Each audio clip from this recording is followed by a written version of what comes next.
little back, 10, 15 years back, and Singapore was a hub at that point. Hong Kong was a hub at that point. People would go there because of tax benefits and all of that, and obviously booming economies. But now, when you look at this picture after like now more than 2 months of the whole US-Israel-Iran war and then Iran attacking their Gulf neighbors, Singapore has become a hub again, but they are giving commissions. Singapore was never known to give commissions or discounts on whatever money you're bringing. Turkey's example, 20-year, no taxes on whatever you earn outside. Remember the UK people, they hated the non-dom tax, that they will pay the tax only on what they make in the UK. Outside of UK, whatever they make, they didn't have to pay tax. UK was like, no, now you pay tax on that as well. And they were desperate, Yeah. and they kind of needed it. But it's also like, you know that video that we shared on Smashi yesterday, and it was this video from Khalaf al-Habtour's X account, the Al-Habtour Group chairman. We know he's got an entire case going on with Lebanon. He's taking it to the global court, $1.7 billion in losses having to do with Lebanese banks. I think we've all heard that story. We know what's going on here. But you know, that back to that video from Khalaf, it was basically of the late His Highness Sheikh Rashid essentially saying, we want Dubai to be the next Hong Kong. Yes. And I think that kind of ambition, it's so important.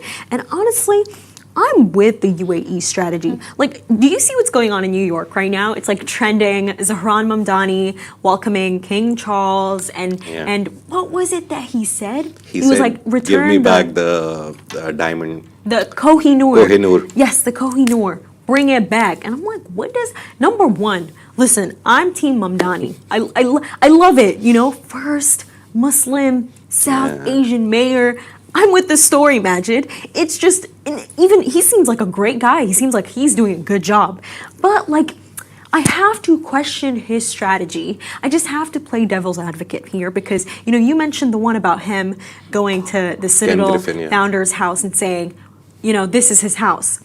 We're going to tax him. And then now he's calling out a monarch. You know, listen, in their countries, that is a rite of passage. They can do that. But my point here is, you know, in the sense of like, don't you want to work with the rich to make the country better? Like, that's just how I'm thinking about it. You know, in New York, they have this thing. It's called the 311 calls.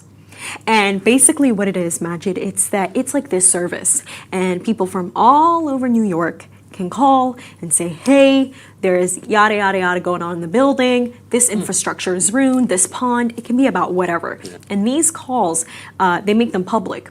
So that the people who are building the city, whether it's the architects, the construction workers, whatever it is, they can listen to these calls and they can respond to it. And essentially what ends up happening is that the only people who use this service are rich people.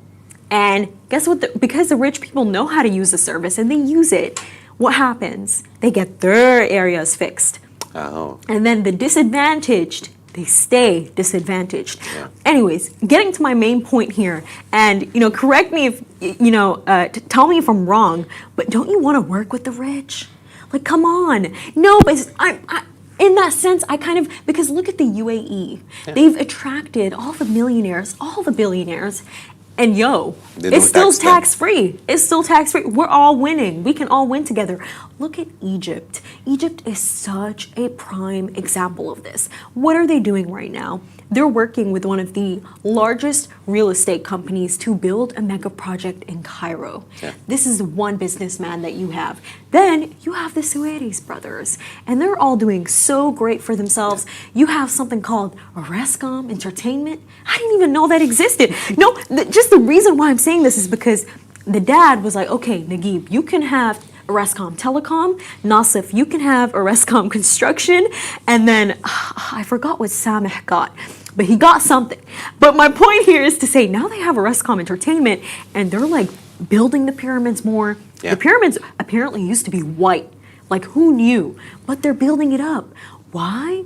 Because President El-Sisi is working with the billionaires, and he's like, yo, like let's look at Laguna. Like this is, and even Mohammed Al-Abbar with Marasi in Egypt. Like this is massive. Like listen, we got somebody in Sudan. His name is Osama Dawood. Oh, yeah. Like, you know, some people will say what they want to say, but because of my guy, I got Coca-Cola. We got Mercedes. We got Kia. We got the first IB school in Sudan. You want to work with the billionaires. You want to make them your friends. Like I don't know if this is the case where you want to make them your enemies. And even look at Trump. Like, hey, I'm not Team Trump, but my point is with Trump, the UAE has built really strong relationships with Trump, and what has happened? The UAE has gotten a 15% stake in TikTok. What's also happening? A deal is about to close with Paramount Warner Bros. And the UAE has over 10% stake in that. Well, also Qatar and Saudi. But like even Saudi is doing this. Do you see what I'm saying, Magic? Like, listen, I love Mamdani, but like, don't you want to work with rich people? Like, they're usually the most like, what's the word? They're the most giving. You know, when there's like some charity foundation involved, you can maybe, they're not the most giving, but you get my point. I just think you should wield everything to your advantage. You should not make anybody your enemy or foe. The problem That with is not Mamdani necessary. is that I feel like you don't agree with me. You're just looking into the distance. I don't disagree with you. I just think with Mamdani, the only problem was he came on the promises that he has to hold up now. His promise was, I'll tax the rich. That was like one of the biggest proponents of the whole campaign. Like, oh, I'll tax the rich. Okay, tax the rich. And I think your normal average people really related to him. But just try to find a middle ground with them. But Mamdani is the rich, Majid.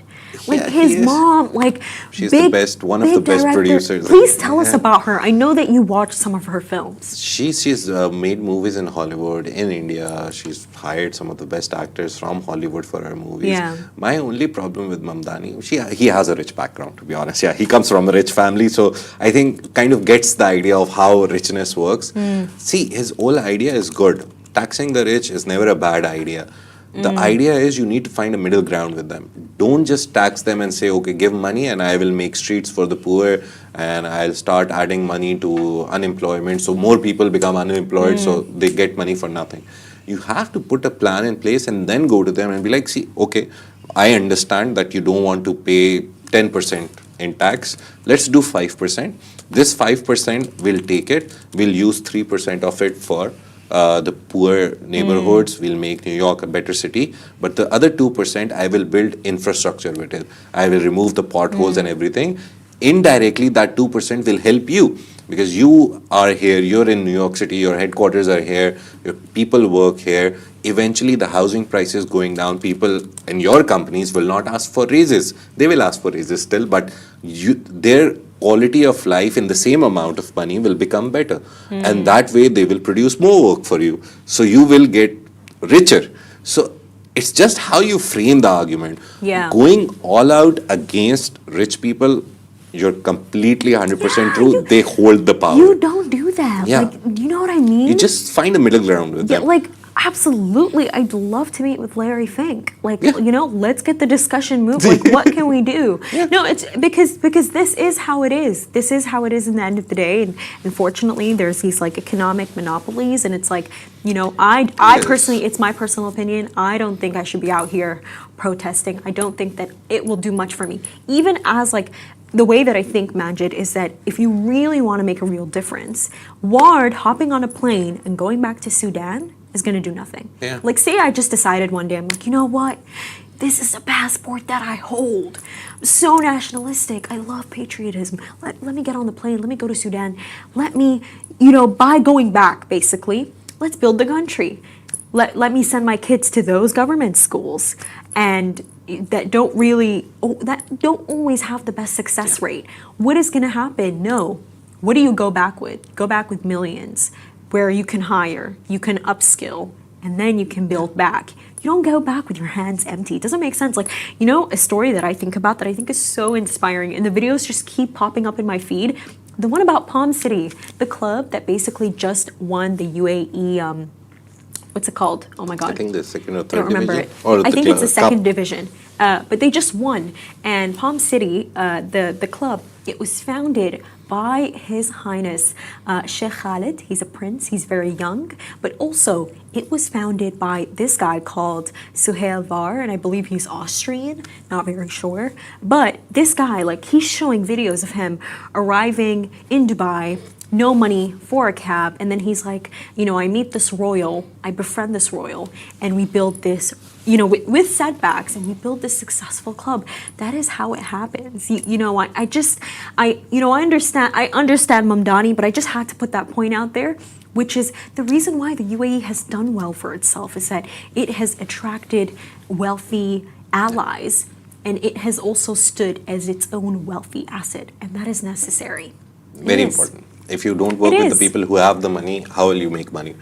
And how will you build all that you're promising? It sounds simple, but not a lot of people do it. And right now, LIV Golf is so sad that its wealthy asset is leaving. Yeah. So Saudi Arabia's public investment fund, nearly $1 trillion giant, plans to stop financing LIV Golf after this season, the Wall Street Journal reported, and everyone is on the story. The league is expected to announce the news by today, alongside details of its next business steps and new board members. LIV Golf launched in 2022, cost PIF an estimated $5 billion in 4 years. You know, despite signing stars like Bryson DeChambeau, John Raham, Brooks Koepka, and Phil Mickelson, the league struggled with low attendance and poor television viewership through its existence. And the league has been working with investment banks to find new financial partners, hiring Citibank to sell stakes in teams earlier this year. The announcement Friday, is expected to detail LIV's effort to secure long-term backers following the Saudis' departure. Now, the PGA Tour is not prepared to automatically welcome back LIV players, with returns likely assessed case by case. The Wall Street Journal reported now Brooks Koepka and former Masters champion Patrick Reed have already left the league in recent months. And the PIF's shift reflects changed priorities, with its new 4-year strategy focused heavily on domestic investment. The Gulf's role in the US Israel-Iran war further reduced the appeal of funding an overseas golf league. Sources familiar with the matter told Oh my God, WSJ. I love this story. Yeah. Great story. Finally, this is so good. You know, this is so good. This is so great to see, Majid. You know, in the sense of that, finally, we are seeing Saudi Arabia inject capital inwards. For the longest time, what are we hearing about? We're always reading this. Sports washing, greenwashing. Yes. NEOM is a failure. But now, they're like, you know what? We're reprioritizing spending. You know, PIF's Yasser El Rumain came out. He said, we're reprioritizing our spending. Yeah. They have this like 5-point strategy. And one of them is that NEOM is not canceled. They are pursuing ahead with it. And this is great, because how are you going to take money from me and then ask me why my project got postponed when I'm giving you the money required for it? And we also saw this with the New York Opera. They're pulling back $200 million. And everyone's crying about it and saying, you know, this is because of the Iran conflict. Of course, perhaps it played a role, but I think that they're sick of this. Yeah. And, you know, they don't deserve this. I think it should go inwards, in-house, and, you know, upskill the Saudis. I'm excited to see it. It's great. You need to make money to spend money. That's my motto nowadays. Yeah. If you're not making money, you can't spend money. Saudi Arabia, obviously oil is up. Saudi Arabia's biggest source of money. And the Gulf, to be honest, their origin stories, as soon as they struck oil, they became rich, but they didn't sit on their laurels. They went out, they built such nice places, such safe countries. The only problem right now is, even with oil at record prices, I think it's $126 in the morning. It's going up. It's supposed to reach $150 if this doesn't solve out quickly. But the problem is that even with that amount, Saudi Arabia, remember, we quoted this number throughout 2025, that Saudi needed oil at $90 per barrel to break even on all their projects. The Neon project, Yeah. the LIV Golf, Oh, whatever they invested They in. changed it, Majid. I remember it used to be 80 at some point. Yeah, it kept increasing because of oil prices, and then obviously their spending kept increasing. So they kept changing the number to, okay, now they need $90 per barrel. But even with the oil now more than 100, Saudi is not making enough money because they are not able to produce, even if they produce, not transport that oil. So who do they sell it to? They always sell it to China. They used to sell it. The biggest buyer of Saudi oil was at some point in history US. Now US has its own reserves. It has the largest reserves in the world recently in the last 3-4 years. The largest reserves in, I think the second largest are in Russia, and then we have Venezuela and Russia. All these 4 or 5 Yeah. big countries have the largest Would reserves not in the call world. it its own, no need. But Yeah, now it's under US somehow. Yeah. But the problem was and is still, if they want to send oil to China, how do they sell it? The strait is closed. So they have to again make a whole new plan where they use that east-west pipeline. We talked about it yesterday, very important, that they build a pipeline from one corner of Saudi to the next, Yeah. from the east corner to the west. They're using that. But again, that adds operational money to it. So even if oil is at 120, they're still losing money just transporting that oil. So I personally think they have to re-strategize, and they did very smartly. They didn't sit and be like, no, we're very like egotistical and we will not move away from our original targets. They have moved away.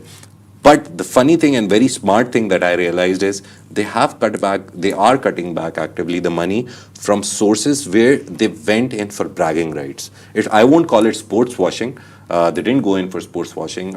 Yasser Rumayyan loves golf, plays golf Yeah. with Trump. So, and golf makes a lot of money. Golf sponsorships are and multi-million there dollar is deals. prestige attached Yeah, to there's it too. prestige. So PIF name going with LIV Golf. Also, they went out to question the de facto leader, the PGA Tour. It was a very nice fight. It was a very nice time that we saw.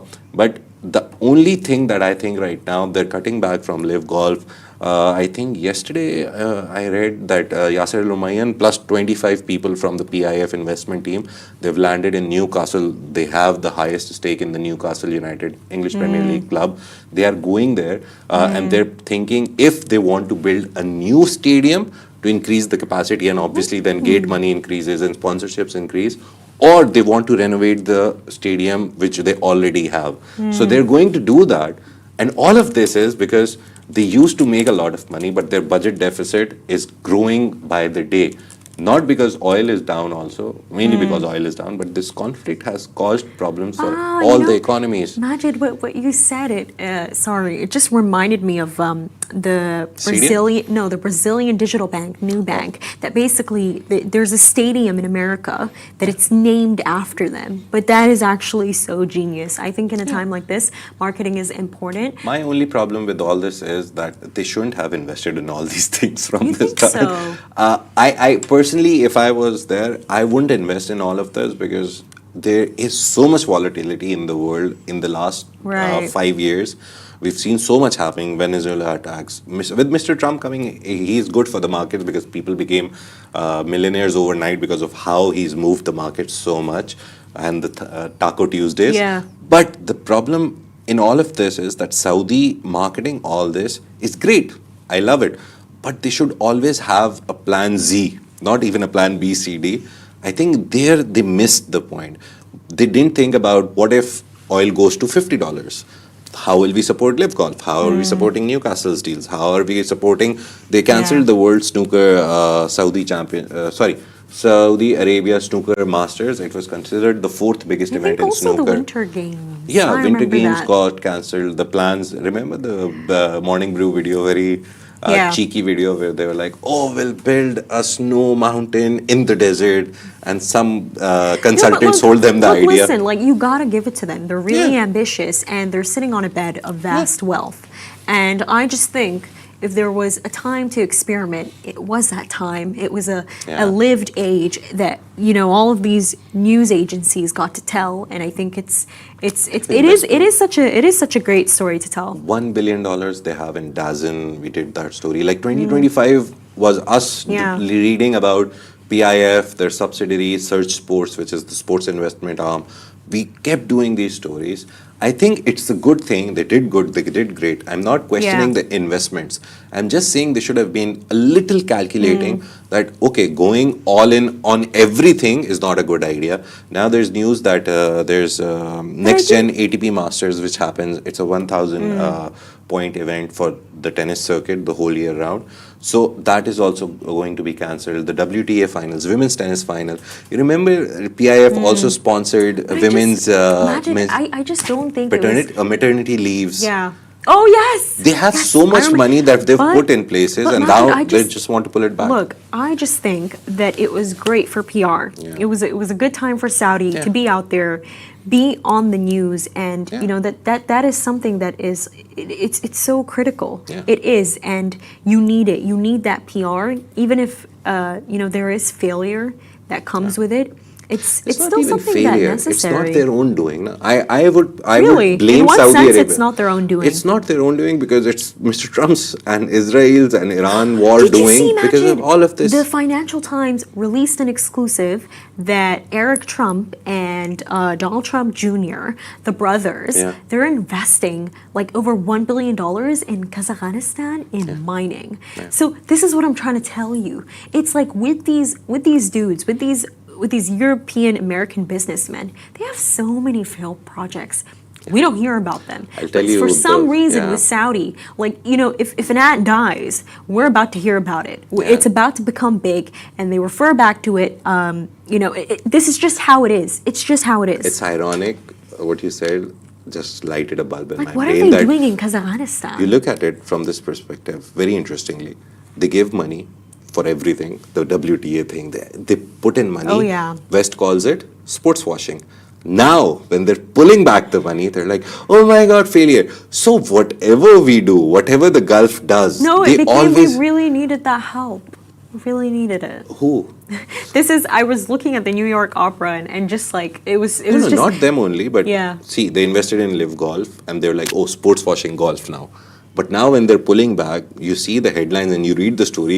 It's so like It's like they're yelling. Yeah, they're yelling like, "Why are you putting?" Yeah. So you called it sports washing when we were putting in the money, and now we're pulling it back, and you're still crying. What do you actually want? You want our money, or you don't want our money, right? That's what the West is confused about. Do they want that money, the capital that we have in this region, or they don't? So that's confusing. But coming to the brothers, just to give you a quick update, and your whatever you said is completely true. Even if like a leaf falls in Saudi Arabia, they make a big deal out of it. Yesterday, both Trump brothers, they have invested in this company, A something, and they randomly disappeared from the website as the front lead investors. But on the other hand, there is a company that I follow, Hut 8.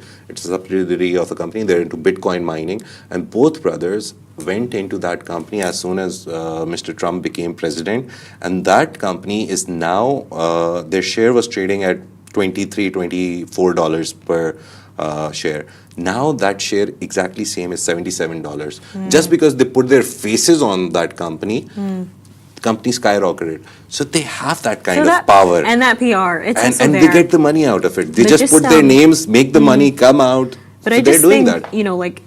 in terms of us discussing this conflict, we're seeing how a lot of the countries, they're reprioritizing their spending. But, I think there is a different story when you talk about the story of AI. It's pretty short. Amazon has warned that restoring cloud computing operations in the UAE damaged during the Iran conflict will take several months. The update basically relates to the operational issues that Majid had reported on earlier. Oh, yeah.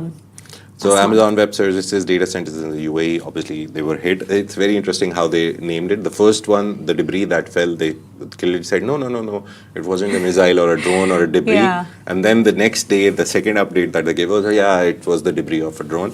So Amazon was confused what to call it, but there was debris on the centers. The UAE data centers, we saw a lot of services were disrupted. What happened was Amazon then suggested all the people here, server was down, a lot of apps started malfunctioning. Kareem had to transfer all their data from the UAE hub to some hub in Europe or whichever was near.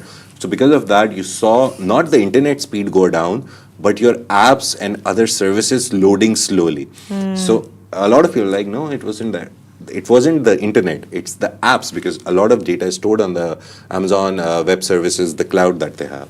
So we all saw that, but now thankfully they say that a lot of things are getting better. There were Amazon data centers in Bahrain were also struck.